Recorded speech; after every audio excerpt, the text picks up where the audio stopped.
Entendes o que estás lendo? O podcast que te leva através das páginas da Bíblia, livro por livro, capítulo por capítulo. Uma exposição bíblica emocionante.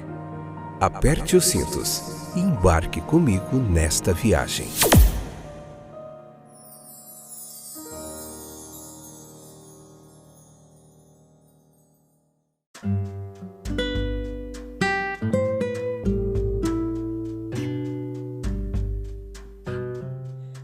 Olá, aqui é o Fábio, esse é mais um episódio do nosso podcast Entendes o que estás lendo? Vamos continuar hoje no episódio 53, de número 53, Gênesis capítulo 35, a parte 2.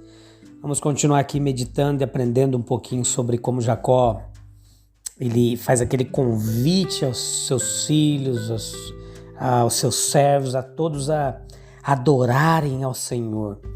E é muito legal isso aqui, tem muitas lições para nós aprendermos. Se você puder, leia o capítulo 35 com calma, em oração, com o coração em paz, desprovido de preocupação, de tudo ali, um momento, se possível, no lugar em silêncio.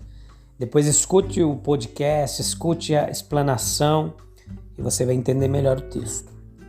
Então, o fato de Jacó ter sido obrigado a dar tal ordem à sua família ali, de adorar o Senhor, mostra que ele não cumpriu suficientemente diante de seus filhos e servos o dever que ele devia a Deus, né?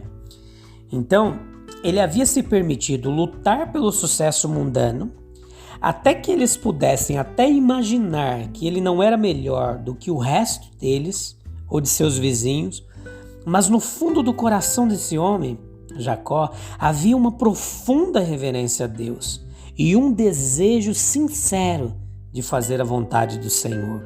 Sua negligência em instruir cuidadosamente seus filhos deu frutos muito amargos.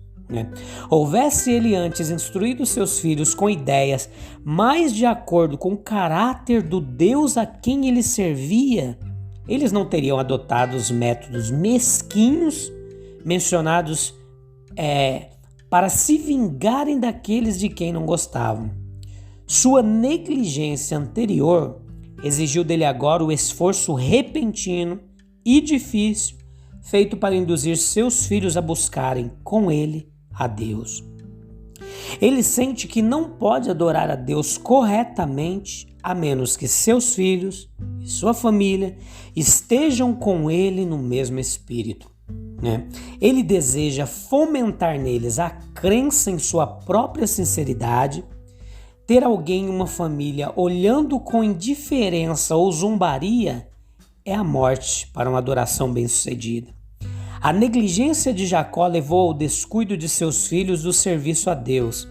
Ele não poderia entrar de coração no serviço a Deus até que tivesse cumprido, em certa medida, seu dever de guia, sacerdote e instrutor para a sua família.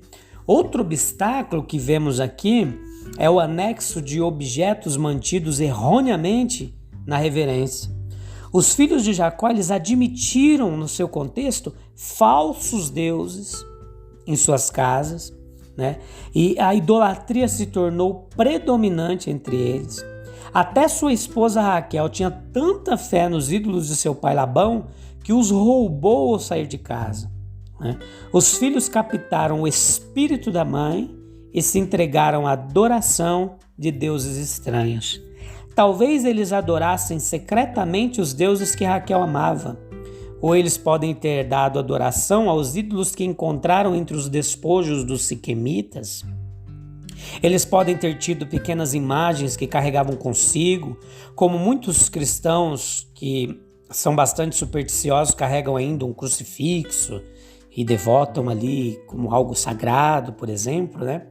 Eles tinham amuletos que parecem terem sido usados nas mãos, nos ouvidos, todos indicando superstição, adoração falsa e ideias errôneas.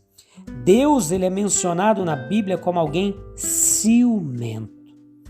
Isso é no que diz respeito à adoração dada a representações de deuses que não existem. O ciúme está certo porque seria um mal para o próprio homem pensar que existem muitos deuses, ou escolher o seu próprio Deus ao seu bel prazer. Quando em eras posteriores os descendentes desses filhos de Jacó cederam ao pecado de adorar outros deuses, 10 das tribos de Israel foram varridas do mapa e nunca mais foram redescobertas. Na verdade, o riacho estava contaminado na origem e não ficava mais puro à medida que avançava. Quando Acã ele trouxe a vestimenta babilônica para o acampamento de Israel, os escolhidos de Deus não puderam ficar diante de seus inimigos, mas quando ela foi removida, eles foram novamente vitoriosos.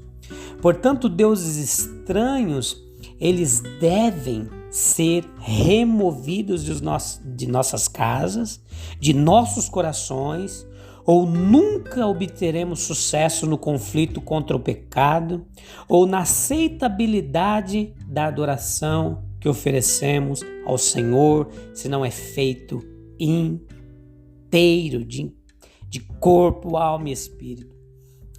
Cabe a cada um cristão examinar sua alma e ver se há algum desejo, hábito ou prática que atrapalhe a sua adoração a Deus. Muitos dos que foram incorporados à família de Jacó eram sírios, que trouxeram suas práticas idólatras com eles, lá daquela região de Labão.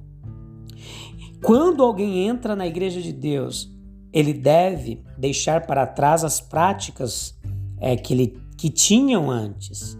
Nem por meio de posses ou porções mágicas, devem ser os deuses então adorados. Se alguém ama o mundo, o amor do Pai não está nele.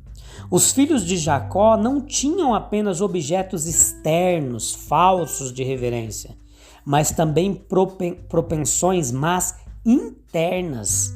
Eles eram traiçoeiros, cruéis, lascivos, invejosos, até mesmo assassinos.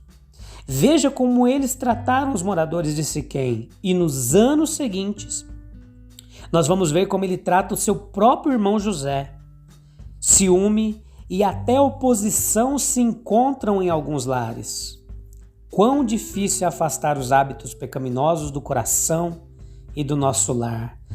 Quão difícil é obter o tom certo para o serviço de adoração no lar. Certos hábitos de temperamento desequilibrado, ridicularizando o sagrado, sarcasmo, ironia, podem esfriar e impedir toda adoração a Deus. Jacó exortou seus filhos a serem limpos, puros, mudar as suas vestes. Eles precisavam fazer isso, pois haviam sido manchados com o sangue dos homens que haviam assassinado. Jacó, ele quis dizer que eles deviam vestir as roupas reservadas para adoração a Deus, Rebeca tinha com ela vestimentas nas quais Esaú, como filho mais velho, adorava a Deus, e que ela depois passa a vestir em Jacó. É provável que fosse prática sobre as épocas dos patriarcas realizar certas ofertas cerimoniais antes de entrar no culto solene. Limpeza, pureza, está muito relacionado com santidade. Uma coisa leva a outra. A necessidade de pureza na adoração a Deus é, portanto, indicação de mudança de vestimenta.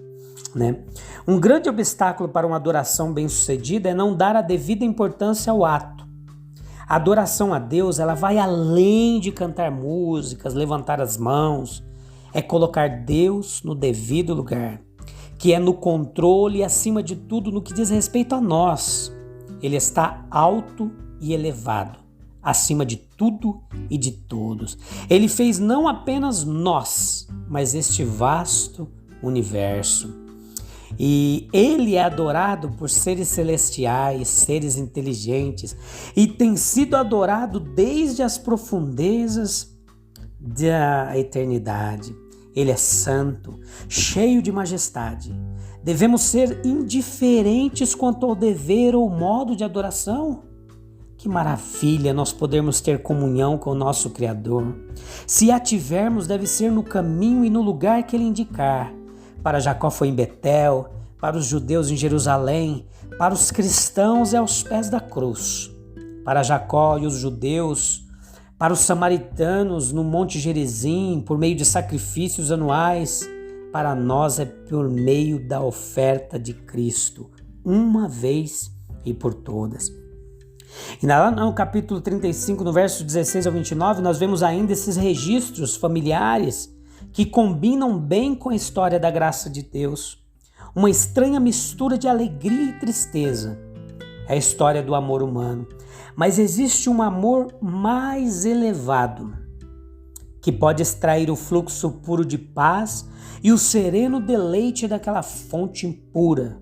Jacó e Esaú foram separados em suas vidas, mas eles se reencontraram no túmulo de seu pai. A morte é um divisor terrível, mas também pode ser um grande unificador muitas vezes, sob a sombra do grande mistério, nas fronteiras de um mundo eterno, na presença daquelas lágrimas que os olhos humanos choram pelos mortos, mesmo quando não podem chorar.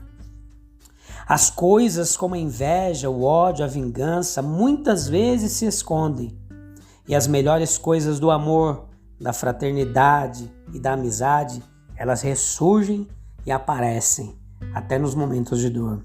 Jacó estava com Isaac quando ele morreu e Esaú foi ao túmulo. No próximo episódio, nós vamos falar um pouco sobre os descendentes de Esaú. Eu te espero lá no próximo episódio, beleza? Leia esse capítulo se você puder, 35, com calma. Escute a explanação. Tem muitas lições legais para a gente aprender aqui, principalmente esse de hoje que falou muito sobre idolatria, sobre nós adorarmos o Deus verdadeiro, prestar atenção no nosso coração, nas nossas intenções, naquilo que colocamos em primeiro lugar nas nossas vidas, beleza? Um abraço, fique com Deus, eu te espero no próximo episódio, capítulo 36, para a gente continuar aprendendo mais um pouquinho da palavra de Deus. Tchau, tchau.